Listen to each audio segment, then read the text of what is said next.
ಇದು ಮೊದಲನೇ television show ನಂದು. 4 ವರ್ಷದಿಂದ ಮೂವಿ ಮಾಡ್ಕೊಂಡ್ ಬಂದಿದ್ದೀನಿ. ಒಂದು 12 ಮೂವಿ ಮಾಡಿದ್ದೀನಿ. ಎಲ್ಲಾ ಮೂವಿಯಲ್ಲೂ ವಿಲನ್ ಆಗಿ ಬಂದಿದ್ದೀನಿ. ಎಲ್ಲ ಸೀರಿಯಸ್ ಕ್ಯಾರೆಕ್ಟರ್ಸ್ ನಂದು. ನಿಮ್ಮಲ್ಲಿ ಇರೋ ಡೌಟ್ ನನಗೂ ಇತ್ತು, ಇದು ಕಾಮಿಡಿ ಶೋ ಅಂತ. ಬಟ್ ಮೊದಲನೇ ಶೋ ಮಾಡಿದ್ಮೇಲೆ ನನಗೆ ಗೊತ್ತಾಯ್ತು ಕುಕ್ಕಿಂಗು ಅಷ್ಟೇ ಪ್ರಾಮಿನೆಂಟ್ ಕೊಡ್ತಾರೆ ಅಂತ. ಯಾಕಂದ್ರೆ ಜಡ್ಜಿಂಗ್ ಅಷ್ಟು ಪ್ರೊಫೆಷನಲ್ ಆಗಿತ್ತು. ನಾವು ಜಡ್ಜಿಂಗ್ ಮಾಡಿದ್ಮೇಲೆ ನಮ್ಗೆ ಗೊತ್ತಾಯ್ತು ಕುಕ್ಕಿಂಗ್ಗೆ ಎಷ್ಟು ಪ್ರಾಮಿನೆಂಟ್ ಆಗಿ ನೀಟಾಗಿ ಒಂದು ಜಡ್ಜ್ ಆಗ್ಲಿ, ಉಪ್ಪು ಕಮ್ಮಿ ಆಗಿದ್ರೆ ಉಪ್ಪು ಕಮ್ಮಿ ಆಗಿದೆ, ಖಾರ ಜಾಸ್ತಿ ಆಗಿದ್ರೆ ಜಾಸ್ತಿ ಆಗಿದೆ. ಸೊ ಇಟ್ಸ್ ಬೋತ್ ಎಂಟರ್ಟೈನ್ಮೆಂಟು ಮತ್ತೆ ಕುಕ್ಕಿಂಗು, ಎಂಟರ್ಟೈನ್ಮೆಂಟ್ ಅಂಡ್ ಕುಕ್ಕಿಂಗ್ ಎರಡೂ ಇದೆ. ಅಂಡ್ ನಮ್ಮ ಮನೆಯಲ್ಲಿ ನಾವು ಒಂದು ಕಂಫರ್ಟ್ ಝೋನ್ ಅಲ್ಲಿ ಅಡುಗೆ ಮಾಡ್ತಾ ಇರ್ತೀವಿ. ಬಟ್ ಇಲ್ಲಿ ಆ ಕಂಫರ್ಟ್ ಝೋನ್ ಇಲ್ಲ. ಟಾರ್ಚರ್ ಕೊಡ್ತಾ ಇರ್ತಾರೆ, ಹಿಂಸೆ ಕೊಡ್ತಾ ಇರ್ತಾರೆ. ಆ ಹಿಂಸೆಯಲ್ಲಿ ನಾವು ಒಂದು ಅಡುಗೆ ಮಾಡೋದು ಒಂದು ಬಿಗ್ ಚಾಲೆಂಜ್. ಸೊ ತುಂಬಾ ಎಂಜಾಯ್ ಮಾಡ್ತಾ ಇದ್ದೀನಿ. ಇವತ್ತಿನ ಶೋ ಅಲ್ಲಿ ನಕ್ಕಿರೋ ಅಷ್ಟು ನನ್ನ ಲೈಫಲ್ಲೇ ನಕ್ಕಿಲ್ಲ ಅನ್ಕೊಂತ ಇದ್ದೀನಿ. ಯಾಕಂದ್ರೆ I am a very serious Guy.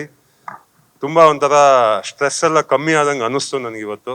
So ಅದೇ ನಿಮ್ಗೂ ಆಗತ್ತೆ ಅಂತ ಗ್ಯಾರಂಟಿ ಹೇಳ್ತೀನಿ. ಬಿಕಾಸ್ ಎಲ್ಲಾರ ಲೈಫ್ ಸ್ಟೈಲಲ್ಲೂ ತುಂಬಾ ಸ್ಟ್ರೆಸ್ ಇದೆ ಇವಾಗ.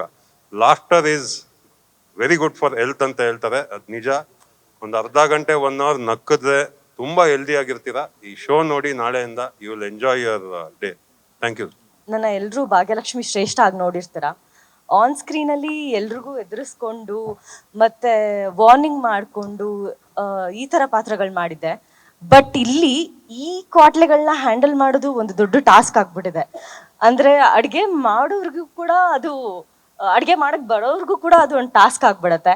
But it is a very good show. ನೀವೆಲ್ಲರೂ ನೋಡಬೇಕು, ನಮ್ಮನ್ನ ಸಪೋರ್ಟ್ ಮಾಡಬೇಕು. ನೀವಂತೂ ಖಂಡಿತವಾಗ್ಲೂ ಎಂಜಾಯ್ ಮಾಡ್ತೀರಾ.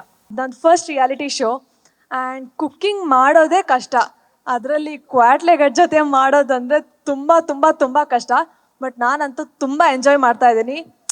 ಅಂದರೆ ಕುಕ್ಕಿಂಗ್ ಸುಮ್ಮನೆ ಮಾಡ್ತಾಯಿದ್ರೆ ಸುಮ್ಮನೆ ಸೀರಿಯಸ್ ಆಗಿ ಮಾಡ್ತಾ ಇರ್ತೀರಾ.